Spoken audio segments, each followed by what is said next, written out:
जय श्रीमन्नारायण। उत्तर अमेरिकायाम् अर्कन्सा नगरे बेण्टन्विल् क्षेत्रे स्थित श्रीरामानुजदास श्रीमन् वेणुगोपालमहोदयः भगवद्गीतायाः भाष्यं दत्तवान्। इदानीं तस्य भाष्यं संस्कृतभाषायां शृण्वन्तु। त्रयोदशोऽध्यायः क्षेत्रक्षेत्रज्ञविभागयोगः। 11 श्लोकः। अध्यात्मज्ञान नित्यत्वं तत्त्वज्ञानार्थ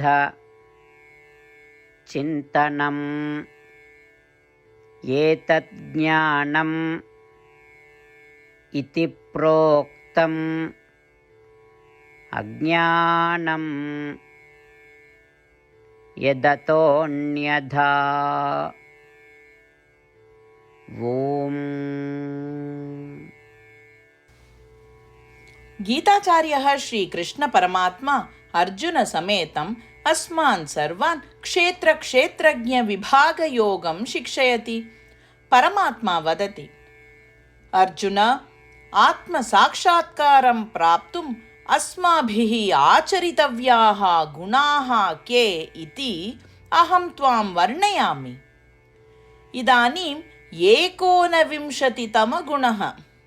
अध्यात्मज्ञानं प्राप्तुम् आकाङ्क्षा भवितव्या। सदा आत्मनि ध्यानं कुर्यात्। 20तमगुणः यत् तत्त्वज्ञानार्थदर्शनम् अर्थात् प्रकृतेः, आत्मनि तथा परमात्मनि निजज्ञानम्। अर्जुन, एवम् अहं त्वाम् इदानीं पर्यन्तं 20 गुणानां वर्णनं कृतवान्, 20 विधज्ञानम् उपदिष्टवान्। एतदेव ज्ञानम् इति प्रोक्तम्।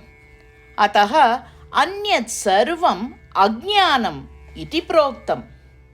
अतः निजज्ञान अर्जनं करणीयम् अर्जुन। एवं श्रीकृष्ण परमात्मा अस्माभिः आचरितव्यान् गुणान् वर्णयति, येन वयं निजज्ञानम् आप्तुं शक्नुमः। एवं श्रीकृष्ण परमात्मनः उपदेशान् ध्यायन्तः वयं सर्वे परमात्मना उपदिष्टं गुणान् वर्धयितुं प्रयत्नं कुर्वन्तः निजज्ञानं प्राप्तुं प्रयत्नं कुर्मः। अस्माकं जीवनं सार्थकं कर्तुं श्रीमन्नारायणे शरणागतिं कुर्वन्तः वयं सर्वे श्रीकृष्ण परमात्मनः वचनानि अनुसरामः। अध्यात्मज्ञाननित्यत्वं तत्त्वज्ञानार्थचिन्तनम् एतज्ज्ञानमिति प्रोक्तम् अज्ञानं यदतोऽन्यथा। श्रीमद्भगवद्गीतायाः सारांशः, 8 प्रतिज्ञाः च। श्रीकृष्णपरमात्मना भगवद्गीतायाः 18 अध्याये 65 श्लोकात् 70 श्लोकेषु 8 विषयाः गीतायाः सारांशरूपेण उक्ताः सन्ति। श्रीकृष्णः वदति, एतेषाम् 8 विषयाणाम् अनुसारिणः एव मम प्रियाः, अहं तान् सर्वथा रक्षिष्यामि इति। श्रीकृष्णपरमात्मनः सम्पूर्णां भगवद्गीतां श्रुत्वा अर्जुनः वदति यत् करिष्ये वचनं तव इत्युक्ते, हे कृष्ण, भवान् यथा वदति तथैव करिष्यामि। अत एव श्रीकृष्णः सर्वविधसाफल्येन जयेन च अर्जुनम् अनुगृहीतवान् अस्ति। वयमपि एतान् 8 विषयान् अनुसरेम इति प्रतिज्ञां कुर्मः। अस्य वचनस्य अपेक्षया अन्य पूजा, तपः, यज्ञः किमपि नास्ति एव। एताः 8 प्रतिज्ञाः स्वमनसि हृदये च धारयन्तु। एतया प्रतिज्ञया श्रीकृष्णस्य प्रीतं मुखं वयं पश्येम। इदानीम् अस्माकम् 8 प्रतिज्ञाः। भो श्रीमन्नारायण, यथा सूचितं भवता अहं सदा भवन्तं ध्यायामि। भो श्रीमन्नारायण, यथा उपदिष्टं भवता अहं सदा भक्तो भवामि। भो श्रीमन्नारायण, भवान् यावत् तृप्तिः भवेत् तावत् भवन्तं सेविष्ये। भो श्रीमन्नारायण, मम महती विश्वासः यत् अहं भवतः भक्तोऽस्मि। बद्धाञ्जलि भूत्वा भवन्तं सदा वन्दे। भो श्रीमन्नारायण, अहं भवतः वचनानि स्मरामि। मामेकं शरणं व्रज। भो श्रीमन्नारायण, भवतः चरणे एव आगतोऽस्मि। भो श्रीमन्नारायण, पुनः स्मरामि भवतः वचनं, मा शुच। अहं कदापि न दुःखो भवामि। भो श्रीमन्नारायण, श्रीमद्भगवद्गीताम् अस्मभ्यं दत्त्वा अस्मान् सर्वान् अनुगृहीतवान् अस्ति।